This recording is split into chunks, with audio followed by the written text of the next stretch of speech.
नमस्कार। कभी सोचा है कि कुछ लोग इतने मुश्किल हालातों में भी इतने शांत कैसे रह लेते हैं? हो सकता है इसका जवाब माइंडफुलनेस में छिपा हो। तो आज चलिए इसी कमाल के कॉन्सेप्ट की गहराई में उतरते हैं और देखते हैं कि ये हमारी जिंदगी को कैसे बदल सकता है। जब भी कोई माइंडफुलनेस की बात करता है तो दिमाग में यही सारे शब्द घूमते हैं, है ना? ध्यान, स्वास्थ्य, शांति, खुशी। ऐसा लगता है जैसे शब्दों का कोई उलझा हुआ जाल हो। पर घबराइए मत, इस पड़ताल के आखिर तक हम देखेंगे कि ये जाल नहीं बल्कि असल में एक पूरा का पूरा नक्शा है। तो चलिए शुरू करते हैं।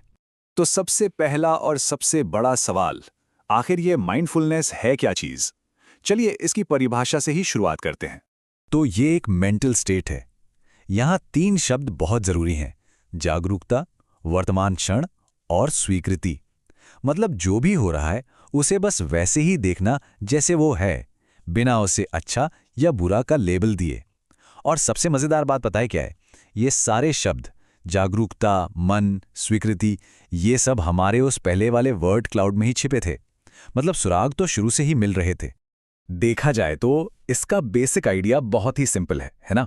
ये बस अपने ध्यान को बार बार बड़े आराम से आज में, अभी में वापस लाने की एक प्रैक्टिस है। बिल्कुल वैसे ही जैसे कोई मसल बनाते हैं, बस ये ध्यान की मसल है। कोई जादू टोना नहीं है, सिर्फ प्रैक्टिस है। ठीक है, पर ये जो मेंटल फोकस है, इसका हमारे शरीर से क्या लेना देना? क्या ये सब बस दिमाग में ही होता है? नहीं, बिल्कुल नहीं। चलिए मन और शरीर के इस कमाल के कनेक्शन को समझते हैं। माइंडफुलनेस का मतलब सिर्फ चुपचाप बैठना नहीं है, ये हमारे शरीर से बहुत गहराई से जुड़ा है। योग, सांसों पर ध्यान देना, एक्सरसाइज और यहाँ तक कि एक अच्छी नींद लेना, ये सब माइंडफुलनेस को प्रैक्टिस करने के ही तरीके हैं। और याद है, ये सारे शब्द योग, स्वास्थ्य, श्वास, ये सब उस पहली तस्वीर में थे जो हमें इस कनेक्शन का इशारा दे रहे थे। और यही तो असली लक्ष्य है, मन और शरीर के बीच एक बैलेंस बनाना, एक ऐसा तालमेल जहां दोनों एक दूसरे को सपोर्ट करें, बिल्कुल एक टीम की तरह। अच्छा, तो जब मन और शरीर में बैलेंस होता है तो जाहिर है इसका असर हमारे इमोशंस पर भी पड़ेगा। तो इसके इमोशनल फायदे क्या हैं? ये हमारे महसूस करने के तरीके को कैसे बदलता है? माइंडफुलनेस की प्रैक्टिस से आनंद, शांति और खुशी जैसी फीलिंग्स को महसूस करना आसान हो जाता है। ये अंदर से एक शांत और दयालु माहौल बनाने जैसा है। और फिर से, ये कोई नए आइडियाज नहीं है, ये सब तो उसी वर्ड क्लाउड में थे, बस हमारे देखने का इंतजार कर रहे थे। अब यहां एक बहुत ही दिलचस्प कॉन्सेप्ट है, स्वीकृति यानी एक्सेप्टेंस। यही तो बुनियाद है। इसका मतलब हार मान लेना नहीं है, इसका मतलब है अपनी भावनाओं से लड़ना बंद कर देना। सच्ची इमोशनल शांति उन्हें जज किए बिना वैसे ही स्वीकार करने से मिलती है जैसी वो हैं। और ये एक बहुत बड़ा बदलाव है। तो हमने क्या और क्यों ये तो समझ लिया, अब आते हैं कैसे पर। देखते हैं कि इसे एक प्रैक्टिकल आदत कैसे बनाया जाए, क्योंकि जानना एक बात है और करना बिल्कुल दूसरी। रास्ता बहुत सीधा सादा हो सकता है। अक्सर इसकी शुरुआत होती है फोकस करने के लिए कोई एक चीज ढूंढने से, जैसे कि अपनी सांस। फिर उसी श्वास को एक एंकर की तरह इस्तेमाल करना ताकि हम आज में, अभी में टिके रहें। और बस यही 2 कदम ध्यान या मेडिटेशन की नींव बन जाते हैं। ये उतना भी मुश्किल नहीं है जितना सुनने में लगता है।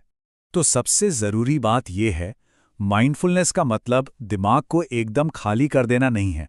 दिमाग का तो काम ये सोचना, वो तो भटकेगा ही। ये एक प्रैक्टिस है, एक लाइफस्टाइल है।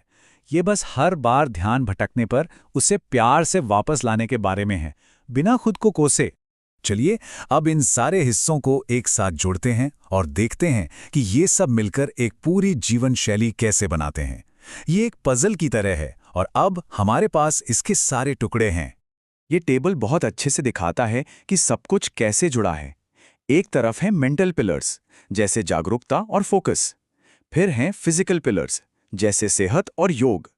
इमोशनल पिलर्स भी हैं, जैसे खुशी और स्वीकृति। और यहाँ तक कि आत्मा और शांति जैसे स्पिरिचुअल पिलर्स भी।